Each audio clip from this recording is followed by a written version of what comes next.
Israel Hamas యుద్ధానికి శుభం card పడుతున్న సమయంలో కొత్త విషయాలు వెలుగులోకి వస్తున్నాయి. గత 2 సంవత్సరాల నుండి కొనసాగుతున్నటువంటి యుద్ధానికి ముగింపు పలకాలని దాదాపు అన్ని దేశాలు ప్రయత్నించాయి. అమెరికా ప్రెసిడెంట్ డొనాల్డ్ ట్రంప్ కూడా తాను అధికారంలోకి వచ్చినటువంటి 24 గంటల్లోనే యుద్ధానికి ముగింపు పలుకుతానని వాగ్దానం కూడా చేశాడు. అయితే ట్రంప్ నెతన్యాహును పిలిచి యుద్ధాన్ని ఆపించడానికి చేసినటువంటి కృషిని వమ్ము చేశాడని తెలిసింది. ఇక ట్రంప్ ఇటీవల ఇరు దేశాల మధ్య 20 పాయింట్ల ప్రోగ్రాం ద్వారా యుద్ధానికి ముగింపు పలకాలనుకున్న సమయంలో హమాస్ కు చెందినటువంటి టాప్ లీడర్ను ఇస్తాంబుల్లో ముసద్ చంపాలనుకుంది. అయితే ఈ ప్లాన్ బెడిసికొట్టింది. ఇక నెతన్యాహుకు శాంతి చర్చలు ఇష్టం లేదా, చర్చలు సవ్యంగా సాగనీయకుండా అడ్డుకోవాలని చూశాడా అన్న ప్రశ్నలు తలెత్తుతున్నాయి. మరి ట్రంప్ నెతన్యాహుపై కూడా ఆగ్రహం వ్యక్తం చేసినట్లుగా వార్తలు వస్తున్నాయి. ఇక వివరాలేంటో ఈ ప్రత్యేక కథనంలో ఇప్పుడు చూద్దాం.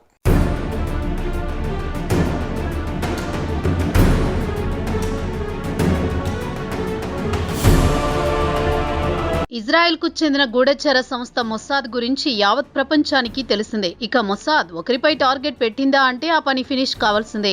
ఇటీవలే మొసాద్తో లింక్ ఉన్న గూఢచారిని టర్కీ పోలీసులు ఇస్తాంబుల్లో అరెస్ట్ చేశారు. కాగా ఆ గూఢచారి ఇస్తాంబుల్లో టాప్ హమాస్ నాయకుడిని లేపేయడానికి గట్టి ప్రయత్నాలు చేస్తున్నాడని తెలిసింది. అయితే అదే హమాస్ నాయకుడిని సెప్టెంబర్ 9న దోహాలో హమాస్ నాయకులు సమావేశమవుతున్న బిల్డింగ్పై ఇజ్రాయెల్ బాంబు దాడులు కురిపించి చంపేయాలనుకుంది. ఈ బాంబు దాడుల నుంచి ఆ నాయకుడు త్రుటిలో తప్పించుకున్నాడు. కాగా దోహాలో హమాస్ నాయకులు ట్రంప్ ప్రతిపాదించిన ఇజ్రాయెల్ బందీల విడుదలపై చర్చించాలనుకున్నారు. వీరు సమావేశమవుతున్న బిల్డింగ్పై బాంబుల వర్షం కురిపించడంతో మీటింగ్ కాస్త రద్దయింది. ప్రస్తుతం ఆ నాయకుడు ఇస్తాంబుల్ రావడంతో మొసాద్ ఏజెంట్ ఆ నాయకుడిని ఇస్తాంబుల్లో లేపేయాలని గట్టి ప్రయత్నం చేశాడు. ఈ విషయాన్ని టర్కిష్ ఇంటెలిజెన్స్ గమనించి మొసాద్ ఏజెంట్ కదలికలపై నిఘా పెట్టి అతన్ని అరెస్ట్ చేసింది.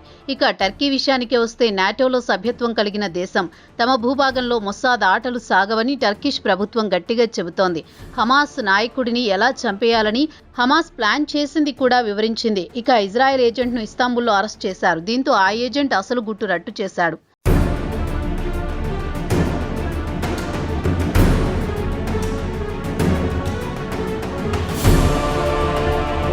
అమెరికా ప్రెసిడెంట్ డొనాల్డ్ ట్రంప్ ఇటు హమాస్ అటు ఇజ్రాయెల్ మధ్య శాంతి చర్చలకు చొరవ తీసుకున్న విషయం తెలిసిందే.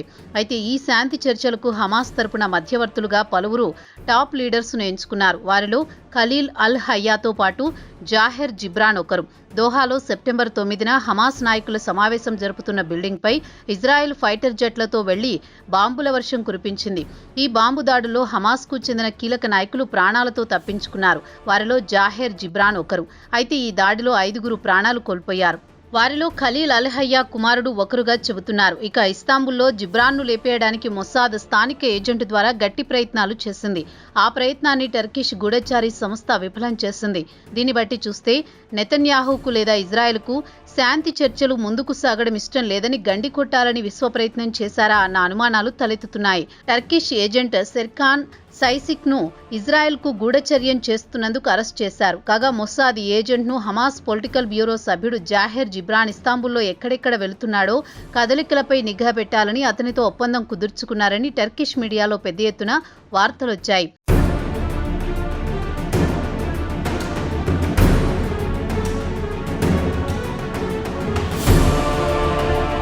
ఇక జిబ్రాన్ విషయానికొస్తే ఖతార్లో ఆయనపై జరిగిన హత్యాయత్నం నుంచి త్రుటిలో తప్పించుకున్న విషయం తెలిసిందే.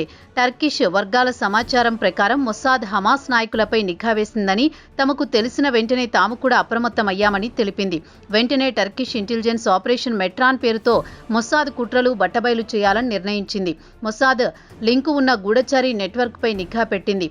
కాగా ఈ నెల 3వ తేదీన MIT పోలీసులు కౌంటర్ టెర్రరిజం విభాగం సంయుక్తంగా సైసిక్ స్థావరంపై దాడి చేసి అరెస్ట్ చేసింది. కాగా మొసాద్ ఏజెంట్ వద్ద నుంచి కీలకమైన సమాచారం స్వాధీనం చేసుకుంది. పాలస్తీనాకు చెందిన నాయకుల సమాచారం సేకరించింది.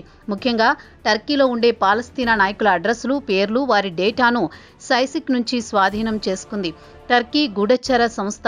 ఇక టర్కీకి చెందిన ఆనడోలు వార్తా సంస్థ సమాచారం ప్రకారం అరెస్ట్ చేసిన టర్కీ గూఢచారి గతంలో కూడా ఇలానే ఇజ్రాయెల్కు గూఢచారి ఏజెంట్గా వ్యవహరించినందుకు అరెస్ట్ చేసినట్లు తెలిపింది.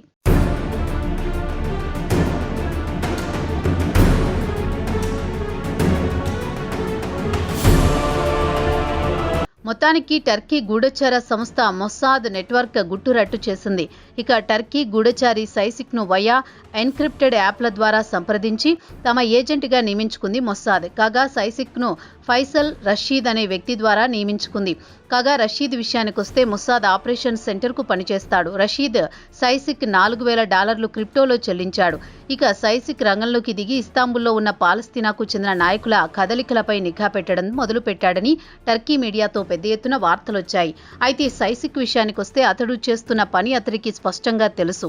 అతడి మిత్రుడొకరు మొస్సాద్కు ఏజెంట్గా పనిచేసినందుకు జైలుకు వెళ్లాడని తెలిసి కూడా మొస్సాద్ ఏజెంట్గా పనిచేయడానికి అంగీకరించాడని టర్కిష్ మీడియాలో వార్తలొచ్చాయి. అయితే ఇజ్రాయెల్ ఇలాంటి ట్రిక్కులను గతంలో కూడా చాలా చేసిందని చెబుతున్నారు.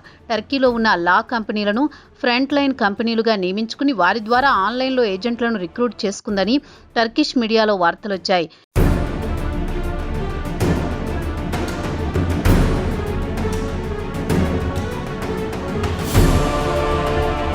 ఇక తాజా పరిణామాల తర్వాత యుద్ధం గాజా నుంచి టర్కీకి మారుతుందా అన్న అనుమానాలు వ్యక్తమవుతున్నాయి. మొస్సాద్ ఏజెంట్లు ఇస్తాంబుల్లో అరెస్టు కావడంతో ఎర్దోగాన్ ప్రభుత్వం అలర్ట్ అయ్యింది. వెంటనే టర్కిష్ భద్రతా దళాలు హై అలర్ట్ ప్రకటించింది. ఇక ఇజ్రాయెల్ భవిష్యత్తులో తమను టార్గెట్ చేస్తుందేమోనని ఆందోళన చెందుతోంది. అయితే జాహెర్ జబ్రాన్తో పాటు పలువురు హమాస్ నాయకులు ఇస్తాంబుల్లో చురుకుగా తమ కార్యకలాపాలు కొనసాగిస్తున్నారని మీడియాలో వార్తలొస్తున్నాయి. ఇక మొస్సాద్కు చెందిన ఏజెంట్లు యావత్ ప్రపంచంలో విస్తరించి ఉన్నారు. దీన్ని బట్టి చూస్తే వారి నెట్వర్క్ ఎంత బలంగా ఉందో తేలికగానే ఊహించుకోవచ్చు. గత ఏడాది అంటే 2024లో టర్కీలోనే మొస్సాద్కు చెందిన ఏజెంట్లు లేదా మొస్సాద్కు సమాచారం అందించేవారిని సుమారు 33 మందిని అరెస్ట్ చేశారు. టర్కీలోని ప్రతి నగరంలో మొస్సాద్ తమ ఏజెంట్లను నియమించుకుంది. నాటో సభ్యదేశంలో భాగమైన టర్కీ సార్వభౌమత్వాన్ని ఉల్లంఘించి అక్కడ టార్గెట్ కిల్లింగ్కు పాల్పడుతున్నందుకు ఇటు ఇజ్రాయెల్ అటు టర్కీ మధ్య తీవ్ర ఉద్రిక్తతలు నెలకొన్నాయి.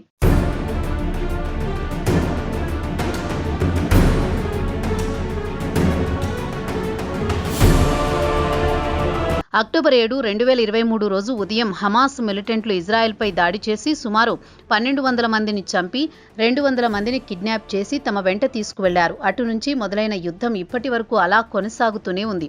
ట్రంప్ చొరవ తీసుకోవడంతో ప్రస్తుతం పరిస్థితులు సాధారణ స్థితికి వస్తున్నాయి. అయితే యుద్ధం మొదలైన తర్వాత ఇజ్రాయెల్ హమాస్కు చెందిన సుమారు డజను మంది కీలక నాయకులను చంపేసింది. అలాగే లెబనాన్కు చెందిన అత్యంత శక్తిమంతుడైన హసన్ నసరుల్లాను లేపేసింది. హసన్కు చెందిన high ranking leaders Yahya Sinwar నుంచి ఇస్మాయిల్ హానియా వరకు లేపేసి హమాస్పై పట్టు సాధించింది. అలాగే లెబనాన్లో హమాస్కు మద్దతు పలుకుతున్న హెజ్బొల్లా నాయకులను ఫేజర్ బాంబులతో దాడి చేసి పెను విధ్వంసం సృష్టించిన విషయం తెలిసిందే. ఇక సిన్వర్ హానియాతో పాటు పలువురు హమాస్ నాయకులను ఇజ్రాయెల్ లేపేసింది. హమాస్కు అత్యంత బలమైన నాయకుల్లో ఒకడైన ఇస్మాయిల్ హానియాను ఇరాన్ రాజధాని టెహ్రాన్లో లేపేసింది. ఇరాన్ ప్రెసిడెంట్గా మసూద్ పెజెష్కియాన్ ప్రమాణ స్వీకారానికి ముఖ్య అతిథిగా వెళ్లిన సందర్భంలో ఆయన బస చేసిన గెస్ట్ హౌస్లో బాంబులు పెట్టి చంపేసింది. అలాగే మరో హమాస్ కీలక నాయకుడు మహ్మద్ డీప్ను వైమానిక దాడుల్లో చంపేసింది. ఇక లెబనాన్కు చెందిన హసన్ నసరుల్లాను అత్యంత పటిష్టమైన బంకర్లో ఉన్నట్టు సమాచారం తెలుసుకున్న ఇజ్రాయెల్ బంకర్ బస్టర్ బాంబులతో లేపేయడం పెను సంచలనం సృష్టించింది. మొత్తానికి ఇజ్రాయెల్కు బలమైన మొస్సాద్ నెట్వర్క్ ఉన్నందుకే ఇది సాధ్యమైంది.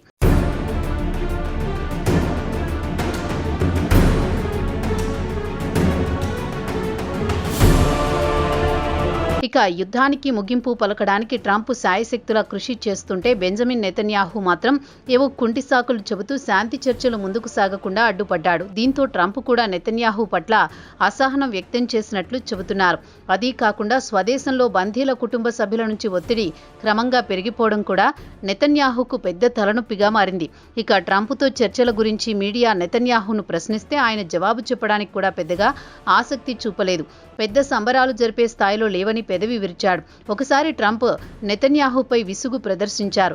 ఎందుకు ఎప్పుడూ నెగిటివ్గా ఆలోచిస్తారంటూ కాస్త కటువుగానే నిలదీశాడు. మీకు వేరే ఆప్షన్ లేదు, తాను చెప్పినట్టు విను అని ట్రంప్ గట్టిగానే మందలించినట్లు మీడియాలో వార్తలొచ్చాయి. మొత్తానికి హమాస్తో శాంతి చర్చలు నెతన్యాహుకి ఇష్టం లేదని తేలిపోయింది. దానికి ప్రత్యక్ష ఉదాహరణ ఇస్తాంబుల్ ఎపిసోడ్ అని చెప్పక తప్పదు.